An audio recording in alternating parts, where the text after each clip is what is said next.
श्री महाभारते शताशास्त्रायां संहितायां वैयासिकां विष्णुपर्वाणि श्रीमद्भगवद्गीतासु उपनिषत्सु ब्रह्मविद्याशास्त्रे श्रीकृष्णार्जुन संवादे अर्जुन विषाद योग नामकं प्रथमोऽध्यायः। रोमाञ्चं रोमाञ्चं रोमाञ्चं झं झं न पुरबाजे आशिल रे प्रिय आशिल रे प्रिय आशिल रे। रोमाञ्चं रोमाञ्चं रोमाञ्चं झं झं न पुरबाजे आशिल रे प्रिय आशिल रे प्रिय आशिल रे प्रिय आशिल रे प्रिय आशिल रे। श्री भक्त सज्जन श्रीमद् भगवद गीतार प्रथम अध्याय अर्जुन विषाद योग। श्रुति मंडली श्रीमद् भगवद गीता शुधु युद्धेर कथा नय। আমরা অনেকেই মনে করি শ্রীমদ্ ভগবদ গীতা আজ থেকে প্রায় ৫,৫০০ বছর পূর্বে ভগবান অমৃত কথা পরিবেশন করেছেন। সমস্ত মানব জাতির উদ্দেশ্যে অর্জুনকে উপলক্ষ করে সমগ্র মানব জাতিকে জ্ঞান জ্ঞান প্রদান করেছেন। শুধু মণ্ডলী গীতার সারবস্তু হলো হিংসা, নিন্দা, লোভ, এই সমস্ত কিছু থেকেই এই কুরুক্ষেত্রের মহাযুদ্ধের উৎপত্তি। শুধু গ্রামের জন্য নয়, শুধু রাজ্যের জন্য নয়, মানুষের হিংসা, ক্রোধ, লোভ যখন বেড়ে যায় তখনই যুদ্ধের সূচনা হয়। আমরা প্রথম মহাযুদ্ধ বলি, দ্বিতীয় বিশ্বযুদ্ধ বলি, সমস্ত কিছুই লোভ থেকে সৃষ্টি হয়। লোভ থেকে, হিংসা থেকে আরেকটা দেশ উন্নত হচ্ছে, সেই জন্য আরেকটা দেশের উপর ঝাঁপিয়ে পড়া। ঠিক তেমন করেই পাণ্ডবদেরকে কৌরবগণ হিংসা করে এই যুদ্ধের সৃষ্টি করেছিল সুধীমণ্ডলী। যদিও ভগবান শ্রীকৃষ্ণ শান্তির দূত হিসেবে গিয়েছিলেন অল্প কয়েক গ্রামের জন্য, কিন্তু দুর্যোধন ঘোষণা করে দিলেন বিনা যুদ্ধে নাহি দেব সুচক্রমেদি। যুদ্ধ বিনা, যে সূচের মাথায় যে পরিমাণ মাটি উঠে তাও দিতে রাজি নয় সুধীমণ্ডলী। তাই ভগবান শ্রীকৃষ্ণ এই যুদ্ধের মাঝখানে, 18 দিন যুদ্ধের মাঝখানে বিভিন্ন সময় এই যুদ্ধের মধ্যে তিনি অমৃত জ্ঞান তিনি প্রদান করেছেন। সুধীমণ্ডলী, আমাদের সনাতন শাস্ত্রের প্রধান ধর্মীয় গ্রন্থ হচ্ছে বেদ। বেদের 4টি ভাগ, আর এই শ্রীমদ্ ভগবদ গীতাকে বলা হয় পঞ্চম বেদ। কারণ এই অল্পায়ু মানুষের অত ধর্মচর্চা, অত বড় বড় গ্রন্থ পড়া সম্ভব নয়। তাই ভগবান অশেষ কৃপা করে এই কলিহত মানুষের মুক্তির তরে এই শ্রীমদ্ ভগবদ গীতা কানা প্রদান করেছেন। সুধীমণ্ডলী, আগের কানের দিনে গীতা তেমন করে পড়া হতো না। ওই শঙ্কর মঠ মিশনের পরমারাধ্য গুরুদেব শ্রীমৎ স্বামী জ্যোতিষানন্দ ঘোষণা করেছেন, যে যে অবস্থায় যেমন হোক না কেন, যেমন থাকুক না কেন, গীতা পাঠ করুন। তিনি বলেছেন, আমি জগতের মধ্যে বিশেষ কিছু বলতে আসি, আমি এসেছি এই গীতা কানাকে প্রচার করতে। আজকে শঙ্কর মঠ ছাড়াও নানান সাধু, নানান মহাপুরুষ গীতা যজ্ঞ করছেন। গীতা যুগের সূচনা হয়েছে। সকলে গীতা, যে গীতা আমরা লাল সালু পেঁচিয়ে ঘরের মধ্যে রেখে দিতাম, সে গীতা এখন ছেলে পেলেদের হাতে হাতে। সমস্ত কিছুই শ্রীমৎ স্বামী জ্যোতিষানন্দগিরি মহারাজ, তার অবদান। তিনি মাইলের পর মাইল হেঁটে গ্রামে গ্রামে ঘুরে গীতাখানাকে প্রচার করেছেন। তিনি বুঝিয়ে দিয়েছেন যে গীতা পড়লে অন্য শাস্ত্রে পড়ার প্রয়োজন নেই, কারণ গীতাই ভগবান সমস্ত কিছু উল্লেখ করেছেন।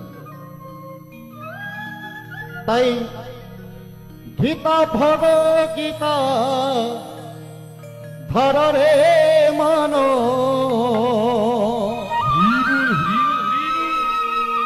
গীতা পুজো গীতা ভজরে মানো, সময় বেশি নাই ভেবে দেখো এ সংসারে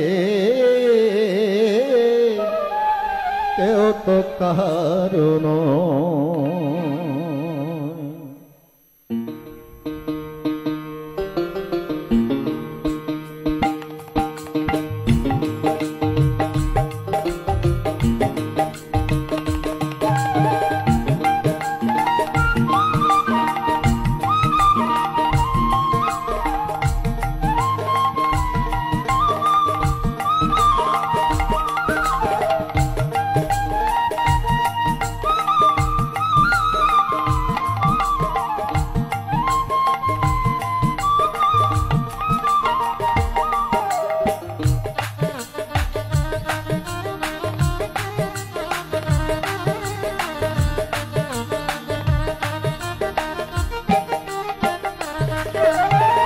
গীতা ভজ গীতা পুজরে মানো,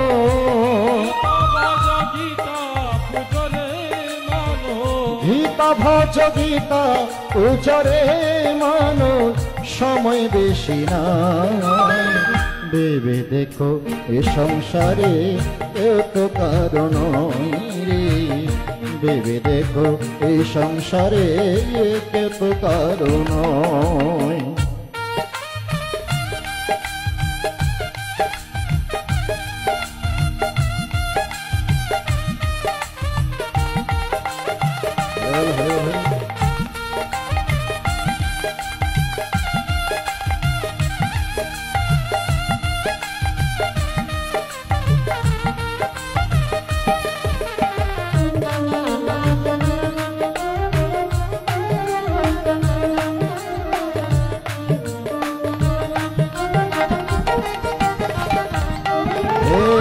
গীতায় আছে মুক্তির কথা, গীতায় আছে জ্ঞান, গীতার কথা স্মরণ করলে ঝুরাই মন প্রাণ, ঝুরাই মন প্রাণ।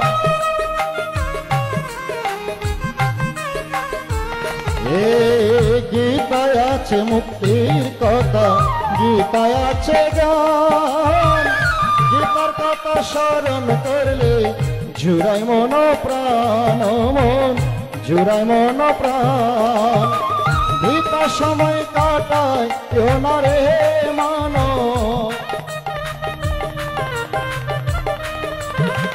গীতা সময় কাটায় কেউ না রে মানো, সময় বেশি নাই ভেবে দেখো এই দুনিয়ায় কেউ তো কারণ রে, ভেবে দেখো এ সংসারে কেউ তো কারণ।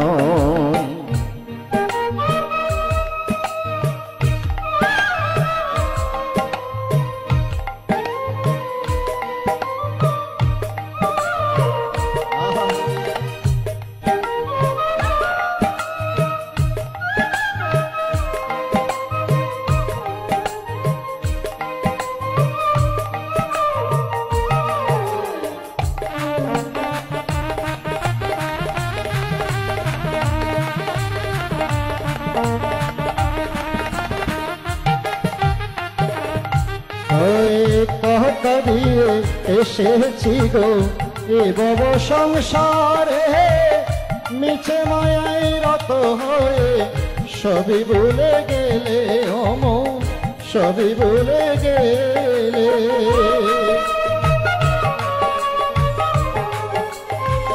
সুধীরঙ্গলি গর্ভের সপ্তম মাসে ভগবানকে কথা দিয়েছে, হে গোবিন্দ, সংসারের মধ্যে গিয়ে তোমার ভজনা করব, তোমাকে প্রাণ ভরে রাখবো। একবার শুধু এই অন্ধকারময় মাতৃ জঠর হতে একবার বের হতে দাও। কিন্তু কি করি, এ সংসারের মধ্যে এসেই ও মায়ার জলের মধ্যে আবদ্ধ হয়ে ভগবানকে দেয়া সে কথা ভুলে। তাই তো শুধু মন্ডলী পদকর্তা গেয়েছেন, কথা দিয়ে এসেছি গো এ বব সংসারে, নিচে মায়ায় রাত হয়ে সবই বলে গেলে ও মন, সবই বলে গেলে। গীতায় জীবন গঠন করারে মানো,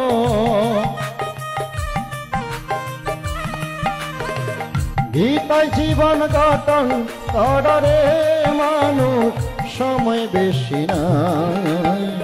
ভেবে দেখো এ সংসারে কেউ তো কারণ রে, ভেবে দেখো এই দুনিয়ায় কেউ তো কারণ।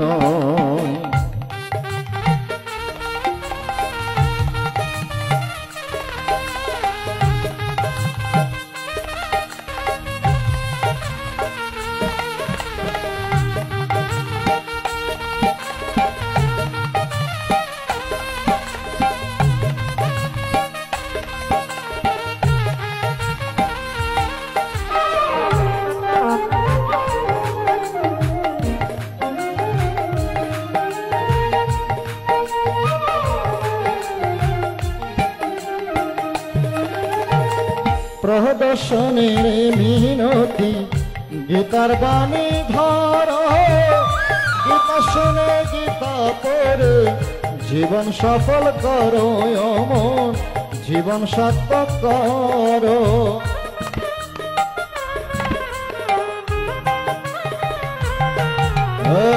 মিশু বাবু এ প্রার্থনা গীতার বাণী ধর, গীতা শুনে গীতা পড়ে জীবন সফল করো অমন, জীবন সত্য করো। শেষের দিনে মুক্তি পাবে রে অমন, শেষের দিনে মুক্তি পাবে রে অমন, জীবন মধুময়। ভেবে দেখো এ সংসারে কেউ তো কারণ রে, ভেবে দেখো এ সংসারে কেউ তো কারণ। গীতা ভজ গীতা পূজারে মানো,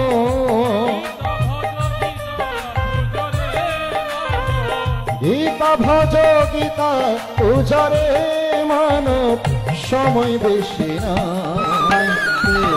দেখো এ সংসারে কেউ তো কারণ রে, ভেবে দেখো এ সংসারে কেউ তো কারণ রে, ভেবে দেখো এ সংসারে